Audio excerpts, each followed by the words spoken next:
I travel to China every single year, and in this video I'm going to share all my tips and tricks to make your trip to China as successful as possible. I will also put timestamps in this video, so feel free to skip to the subject that you want to know. But before we start with this video, I want to give a massive shout out to XL Mandarin, who is sponsoring this video. XL Mandarin is the ultimate platform for mastering Chinese efficiently. So with expert-led lessons, interactive exercises, and real-world practice, you'll be speaking confidently Mandarin in no time. Plus, you can also use my code SOPHIE10 for 10% off of your subscription. So if you're interested in learning some Mandarin before you're going to China, feel free to click on the link in the description down below to check XL Mandarin out. Whether you're a beginner or looking to refine your skills, this platform can take your Mandarin to the next level. So definitely check the website out and try a free class. So before you go into China, there's one thing that's really important to know, and that's that all the Western apps are not working in China. So if you want to use these apps, you probably need a VPN. I'm not an expert in VPNs, but the last 3 years I used ExpressVPN and it worked fine for me as long as I was using data. For some reason my phone can't connect to any Wi-Fi in China, and if it connects, it doesn't have internet at all, so I was fully dependent on having my own data. It doesn't mean that your phone won't connect to any Wi-Fi, maybe yours will, I don't know, but it's always good to have a backup. So the app that I used in the last years is called AirAlo. And this app is an eSIM for your phone, so you can have data on your phone without a physical SIM card. You can easily just download the app for free, and then you can select Chinese SIM cards, and then there are different options for how much data you need. It of course depends on how long you'll go to China and how often you will be on your phone, but most of the times when I go around 2 weeks, I buy a pack of 10 GB or 15, depending on how much I will be using my phone. And when you click on the SIM card, you can see all the details. It's really important to check if your phone is compatible with an eSIM before doing this. If it is compatible, you can just simply buy the SIM card on the app and activate it before going. And you can still use my code SC10 for 10% off of all SIM cards on AirAlo, and you can use it as many times as you want. This app is super reliable. It has never failed me while I was in China, and I always had perfect internet. I always had 5G and it was super fast. So it's definitely recommended to at least buy maybe 3 to 5 GB just in case your phone won't connect to the internet. If you want to use other apps like Instagram or YouTube in China, you probably need a VPN. So the VPN is another app. I use ExpressVPN. You can also download this on your phone or on your iPad and get a monthly subscription from there. For 1 month, it's $13, and you also have a 7-day free trial. So the next topic is a visa for China. So as of 2025, there are a lot of visa-free countries. I also don't need a visa anymore to travel to China as long as I don't stay there longer than 30 days. So if you're planning to stay longer than 30 days in China, you'll probably need a visa. It also of course depends on which country you're from. The countries that are benefiting from this policy includes a lot of countries in Europe. So Croatia, Denmark, Germany, France, Greece, Hungary, Ireland, the Netherlands, Poland, Norway, Switzerland, Spain, Sweden, Luxembourg, and many more countries. Asian countries are Japan, Malaysia, and Singapore. So check if your country is also a visa-free country for China.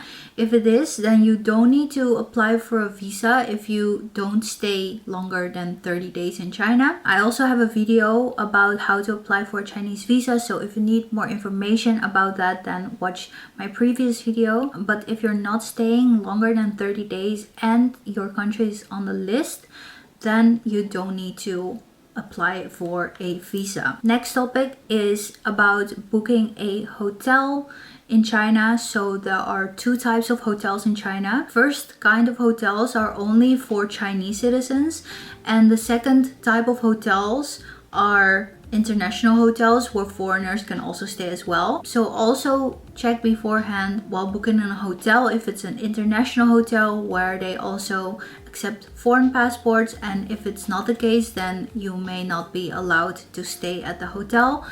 I once booked a Chinese only hotel, so when I arrived they couldn't check me in and I had to go to an international hotel. To spare you from this problem, just check beforehand with the hotel if they're an international hotel that also accept foreigners. But if you're booking a hotel through a Western platform and they're offering on the platform, the chance is pretty low that they won't be accepting any foreigners. But just to be sure, it's always a good idea to ask if they accept foreign passports. Next is about taxis in China. So how do you book a taxi? You can book taxis through WeChat. WeChat is basically a Chinese WhatsApp that people use in China. But within WeChat, you also have different apps where you can order food, you can pay, and you can also order taxis. If you go into WeChat after logging in, you can swipe the chats down and then you will have this control center where you have all these mini programs. So here you have this orangey logo. This is a taxi app. It's called Didi, and once you click on it, it's basically just a taxi app where you can call a car. So you can use this app to call a taxi. But if you arrive at the airport, most of the times there are also special taxi lines where you can get a official taxi. So you can just follow the signs to get a taxi outside. There will be a queue with all the people who need a taxi, and all these taxis will be lined up to pick you up.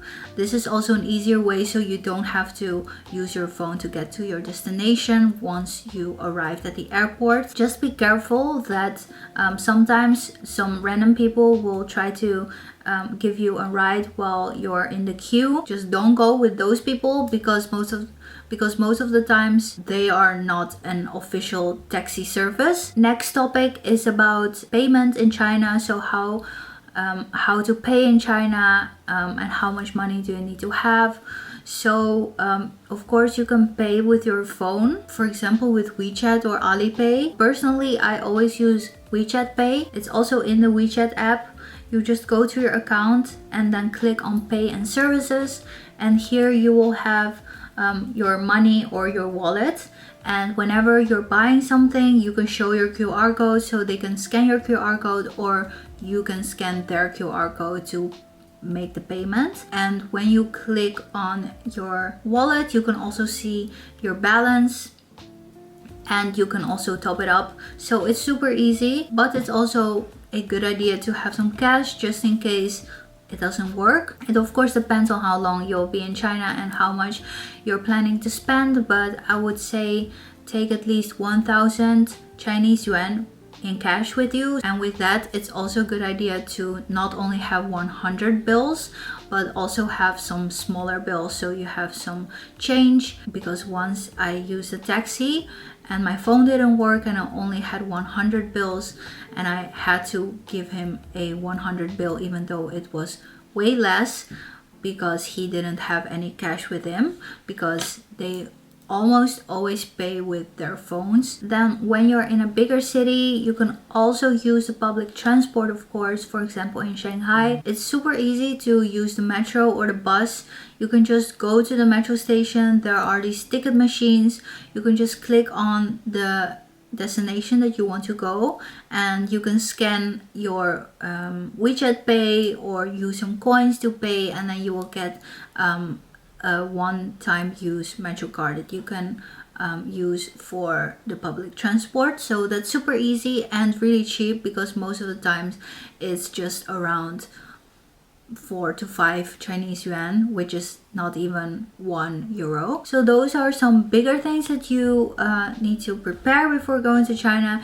And then to close this video off, I also have some little small things that you might want to know before going to China. So the first one is about tap water. It's not drinkable, so don't drink directly from the tap. You can boil the water first, or you can just buy water in bottles from the supermarket. You can still shower with it, wash your face or brush your teeth with it. If you don't feel safe with that, you can also use bottled waters, but I always just brush my teeth with tap water. Nothing really bad happened, but it's just not safe to drink it in large amounts. The second thing about China is about floors in buildings. So in the Western world, there is a ground floor, and then the floor on top of the ground floor is called the first floor, and then second floor, third floor, and so on.